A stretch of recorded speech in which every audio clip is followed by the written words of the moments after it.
Dans ce module, en plus d'insérer du texte et des images, nous allons voir comment insérer un fichier son. Je vais commencer par insérer le texte. Je vais ouvrir le document texte, préserver. Je copie tout le texte, clic droit, copier. Je reviens dans ma page, clic droit, coller. Je vais attribuer une en-tête au titre de ma page, comme ceci. Et ensuite, je vais insérer une image.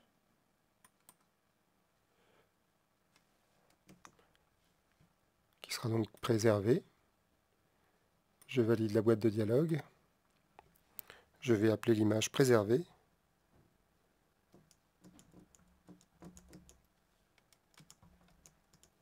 Comme ceci. Et je valide de nouveau la boîte de dialogue. L'image prend donc son positionnement par défaut.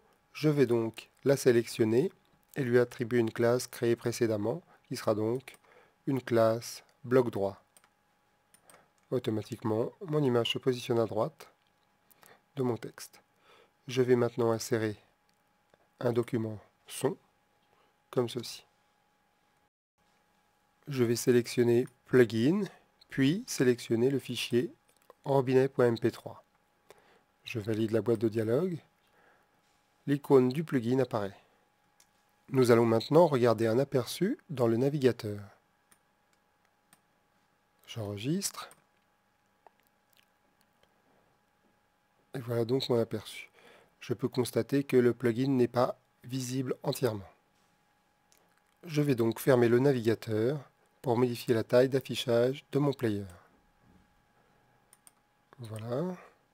Je vais l'agrandir en longueur, réduire un peu la hauteur, comme ceci.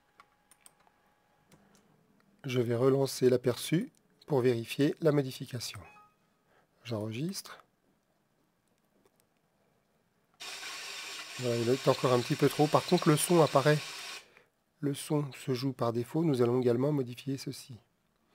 Réduire un peu la hauteur et empêcher le son de jouer par défaut. Je referme le navigateur. Je réduis donc un peu la hauteur, comme ceci. Je vais ensuite aller dans la partie code pour modifier les attributs de mon player. J'appuie sur la barre d'espace pour avoir accès aux différents attributs. Il y a un attribut AutoStart. Je double-clique sur AutoStart et je choisis False. Ainsi, mon player ne jouera pas par défaut. Je vais enregistrer mes modifications et vérifier l'aperçu dans le navigateur. J'enregistre. Voilà, le player est à la bonne taille. Le son ne joue pas par défaut,